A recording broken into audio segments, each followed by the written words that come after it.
ভাই গ্লাস তো ভাঙে গেল ভাই। ভাই কোনো চিন্তা নাই, গ্লাস ভাঙে গেলে চিন্তা নাই। না ভাই কোনো চিন্তা নাই, মাল হাতে পাবে তারপরে টাকা পেমেন্ট করবে। এমন ফ্রেশ মাল যখন হাতে পাবে কাস্টমার, তারপরে আমার সম্পূর্ণ ফুল বেডরুম সেটের টাকা দিয়ে দিবে ইনশাল্লাহ।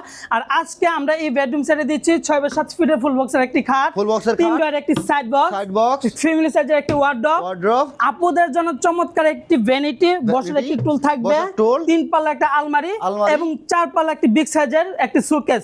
যদি যাওয়ার পথে যদি গ্লাস ভেঙে যায় বা ফার্নিচার কোনো ভেঙে যায়, আপনাদেরকে এই গ্লাস সম্পূর্ণ লাগাই দিয়ে তারপরে আপনারা পেমেন্ট করে দিবেন ইনশাআল্লাহ। আর তো কোনো অগ্রিম নাই ভাই? না ভাই কোনো 1 টাকা অগ্রিম দিতে হবে না, কোনো অ্যাডভান্স নাই। না ভাই কোনো অ্যাডভান্স নাই, 10 টাকা দিতে হবে না, সম্পূর্ণ ক্যাশ অন ডেলিভারি। এবং প্যাকেজ কিনলে কিন্তু 2 to 1 5 সিটের সোফা ফ্রি পেয়ে যাচ্ছেন। চাইলে কিন্তু 6 চেয়ারের ডাইনিং টেবিল নিতে পারবেন আমাদের এখান থেকে। আচ্ছা, সোফা সেট না নিলে ডাইনিং টেবিল নিতে পারবেন 6 চেয়ারের বেডরুম সেটের সাথে। ভিউয়ার্স 1 টাকাও আপনাকে অগ্রিম করতে হবে না। তো ভাই যারা কিং ফার্নিচার আসতে চাচ্ছে লোকেশনটা একটু বলে দিন। আমাদের লোকেশন হচ্ছে ঢাকা উত্তরখান মাজার বিএসকেন স্কুল মোড়ের উত্তর পাশে আমাদের শোরুম, আর আমাদের শোরুমের নাম হচ্ছে কিং ফার্নিচার। ওকে, যারা সরাসরি আসতে চাচ্ছে চলে আসবেন। আর ভিডিওর স্ক্রিনে দেওয়া নম্বরে হোয়াটসঅ্যাপ ইমো আছে, যারা অর্ডার করতে চাচ্ছেন ভিডিও কলে দেখে অর্ডার করতে পারবেন কোনো অগ্রিম পেমেন্টের ঝামেলা ছাড়াই। হ্যাঁ, ভিডিওটা শেয়ার করে সবাইকে দেখার সুযোগ করে দিবেন। আল্লাহ হাফেজ।